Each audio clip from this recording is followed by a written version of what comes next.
Good afternoon. Blessed full moon to all of you. I am here in the Womb Wisdom Portal with another Womb Talk. And I want to share with you a little bit about what happened out on the ice. I've been drumming and lighting fires for this full moon for the past 3 days. And last night, actually a couple of nights ago, I was out and it's been cloudy, so I haven't seen the moon since I took that picture that I posted earlier. And we've had snow, so everything looks different. And I missed the moon. I'm sorry that I'm not getting to see her full face, maybe tomorrow. And I wanted to go out on the ice 2 days ago, and I heard all of these coyotes. I don't think they were as close as my pond, but I felt like a vulnerable little mouse. And I was glad I was up in the paddock and not out on the ice, kind of isolated. Not that they would have come near me.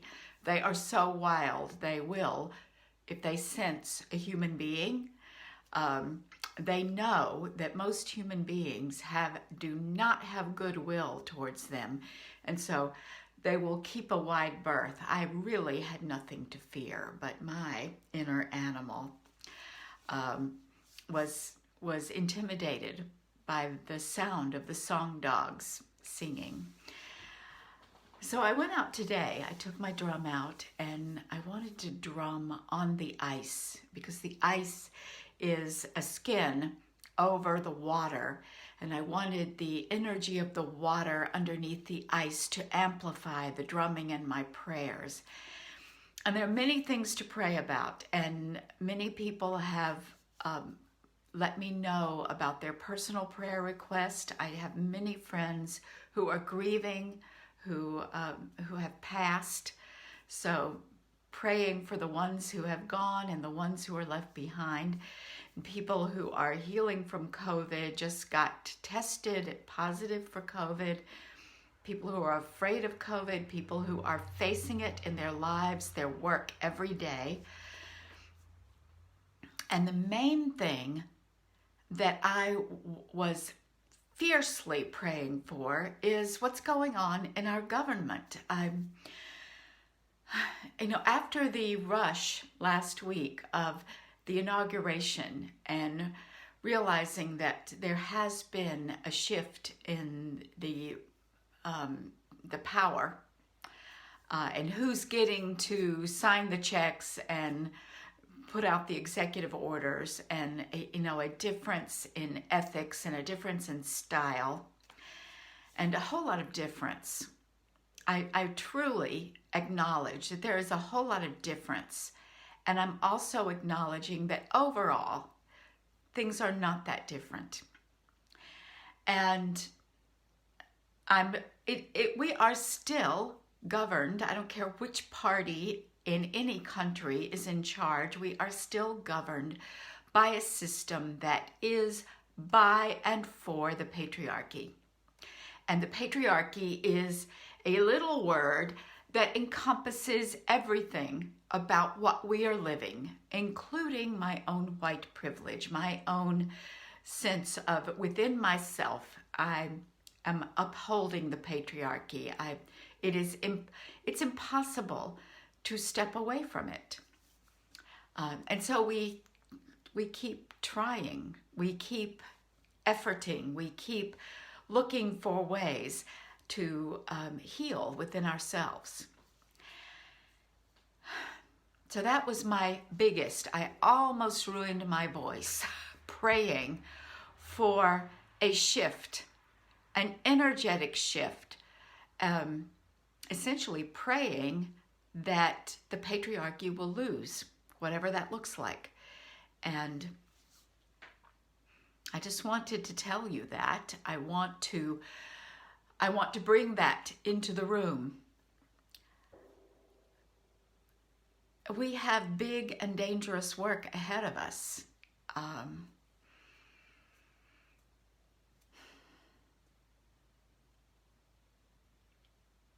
We are called to this work. And if you are in my world, you are called to the work of birthing the divine feminine, bringing the divine feminine awake and alive and infused into the system, into the way we human beings do our lives on the earth.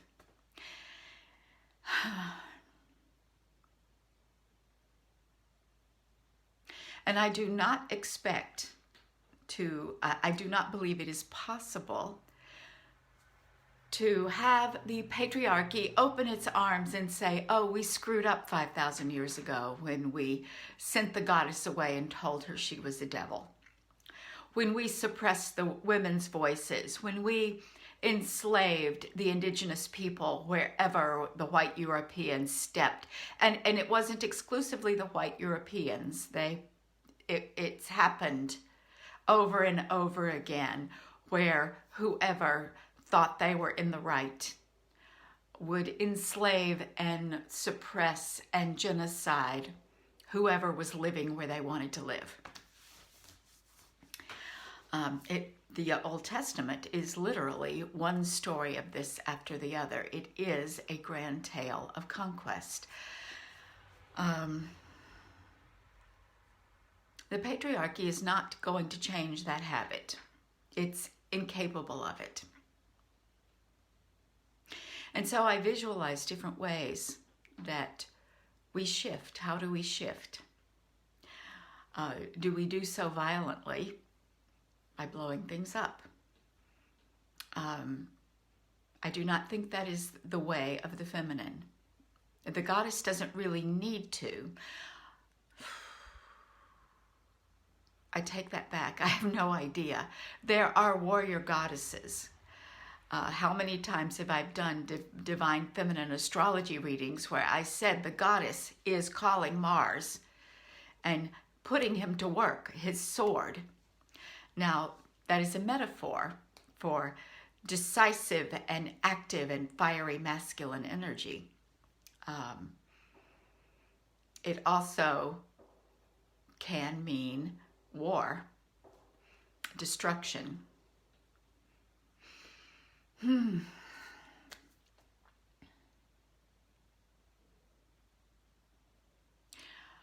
But what I really see is something much more magical. I see something like a shimmer. Like we witches, we women do our magic. We womb center. We raise that cone of power in that painting that is on our at the top of our group here. We orgasm. We make sure the children are fed. We bare our breasts. And the foundations of patriarchy, we discover, patriarchy discovers that it has no feet. The legs just simply melt out from under it. Now, in the crash, the structure that we live in, it might feel like an explosion, an implosion, destruction, and death.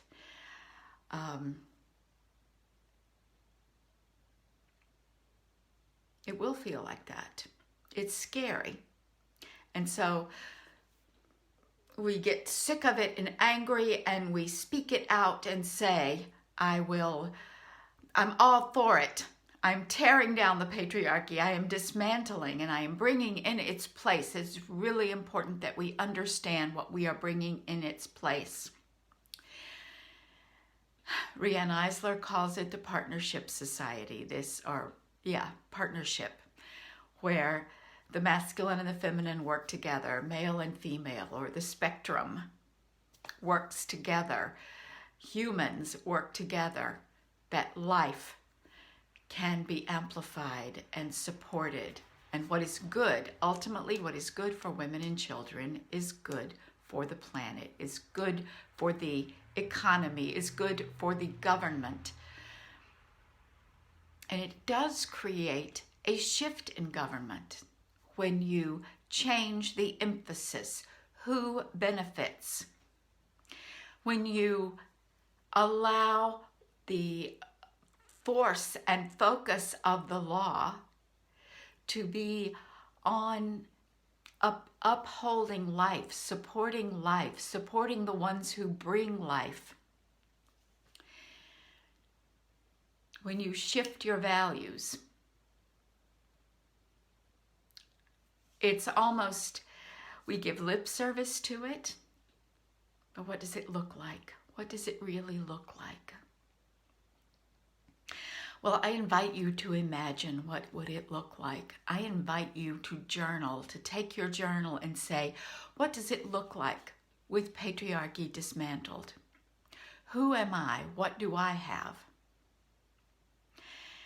And the work that is here, the work that I am doing, is to create more women in positions of leadership, not political leadership, womb leadership, example leadership. More women need to know how to womb center.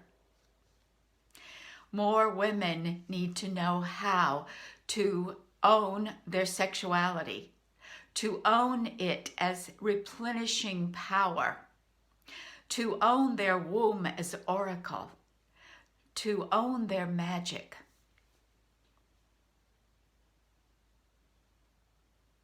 Own, what does that mean? To own themselves.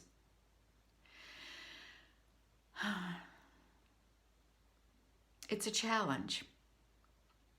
I love those words. I talk about them. Do I even know what they mean? Do I know how to live them?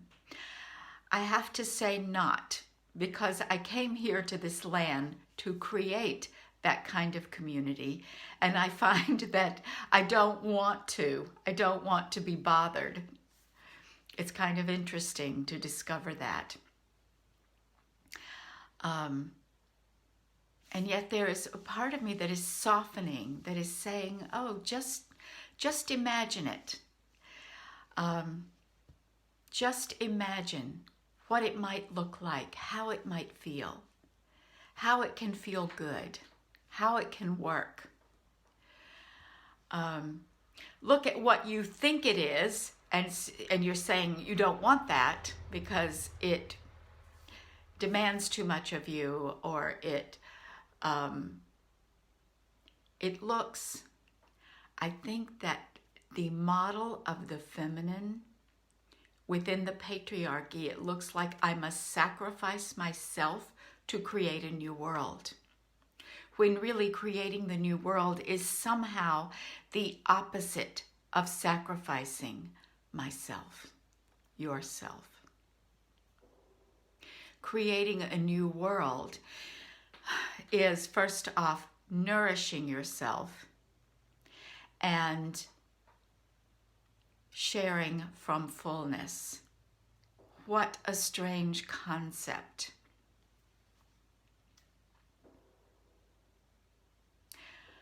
Little by little, we have to learn how to do this. We have to learn together. And old ladies like me, the crones among us, we have a lot to teach.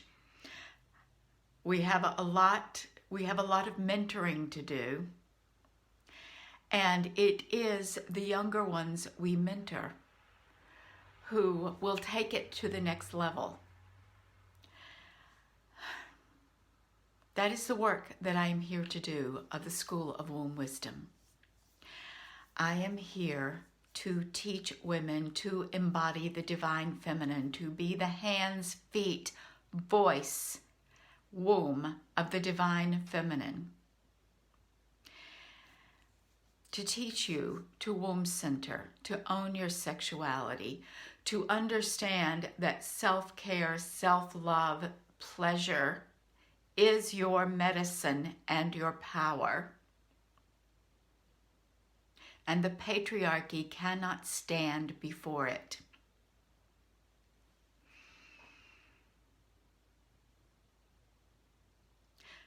Many of you have worked with me in a class or a workshop or even an extended program of initiation. And I will be inviting you into the next level. The Womb Priestess initiation is open, and it is here. It is a year of preparation to teach, to infuse womb medicine, womb healing, and this grounded, deeply grounded divine feminine energy and medicine and magic into the work that you do, whatever that work is. And some of you, I hope many of you, will be teachers of womb centering and will take this out to the women you come in contact with in circle, as coaches, as healers, as therapists. Add this medicine into your work.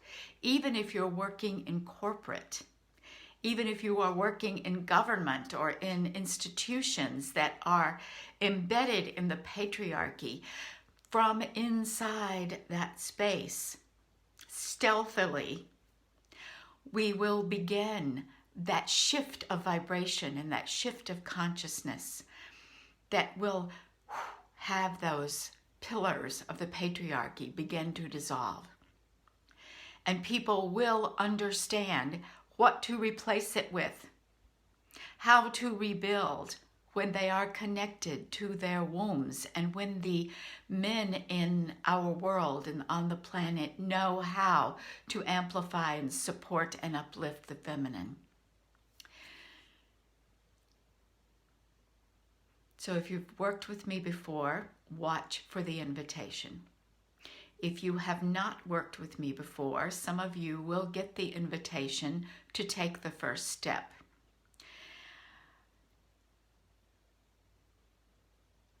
The very first level of Womb Priestess initiation is desire. Desire is, it's a 4-month initiation. Desire, healing your relationship with your sacred womb. And if any of you have done womb magic or the earliest versions of womb wisdom, you have had some of it, although it's changed. So what will happen when you get your next invitation is that we will look and say, what do you have and what do you need to add? We will kind of fold that the desire program into your next step to make sure that you are fully grounded as you need to be. And for those of you who are just beginning your journey of working with me, desire is your first step. It is the initiation into womanhood that you missed out on, because this culture does not initiate anyone, least of all women. It initiates us into self-sacrifice and denial of our feminine. If you've done programs like Sex After Menopause, you've had little pieces of it. And once again, if you've done that work, and you want to take a next step, we will look and see, where are you and where do you need to go next? So I wanted to just pour my heart out and let you know that these invitations are on their way to you. I will reach out to you privately through email, or if I don't know your best email, I may reach out through the messages, the group message or Facebook Messenger. But I just want you to know that this is available. And this is the other thing I want you to know. If you are in this group, you are called. You are called to do this work. Now, whether you choose to step into Womb Priestess initiation or work with me in a deeper level, you may have a different path. You may be already doing that work in your own way or with some other mentor. I am not the only person. However, I do not know anyone else who is teaching womb centering. So if you are doing work with someone else, but you're saying, what's this womb centering thing? Reach out to me and let's talk about how we can add that into the work that you're doing. I am here for you. I am here to support you in your mission. I am here to support you in your expansion, in your greatness, in your magnificence. I am not attached to whether you choose or when you choose. For some of you, the answer will be no, never. Some of you, the answer is yes, now. Some of you, the answer is yes, probably, but later. Or you may be in this place of, I really want to understand womb wisdom. In which case, talk to me and let's see what it is that you need, or womb centering. I am so grateful to be doing this work. I am so grateful for the work that the Goddess has wrought in me over 20 years, and especially the last 20 weeks and the last 20 days and even the last 20 hours. Because honestly, I have resisted this work with everything that I have. Because when I was a little girl, I made some deals with God and with life.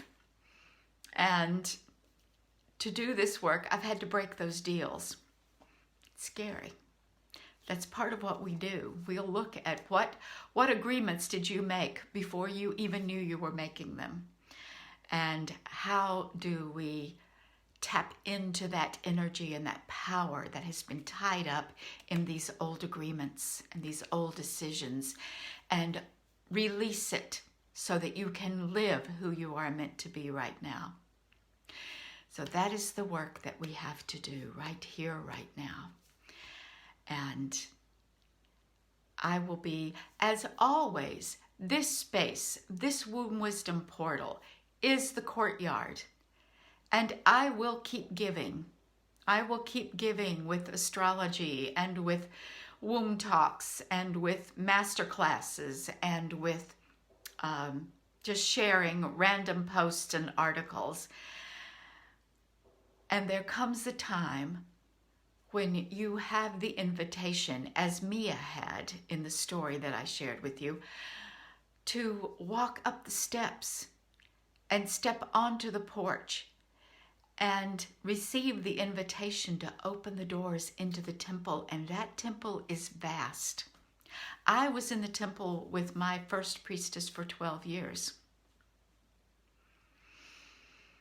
I have been in the temple inviting other teachers, other healers, other masters of energy and wisdom to support me. All of them have been in my womb temple. And I just follow. I say, oh, this one has something for me now. This one can help me with this particular thing. This one can help me here. And I am still doing it. It will not stop. And I am one of your people. I am one of your mentors. So let's get going. When you get your invitation, answer it. Answer it with your authentic response.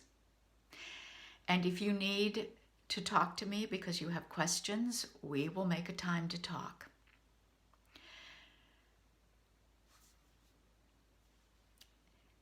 It always feels better after the full moon has rolled over and passed. So enjoy this evening, and I hope wherever you are, you can look up and see her.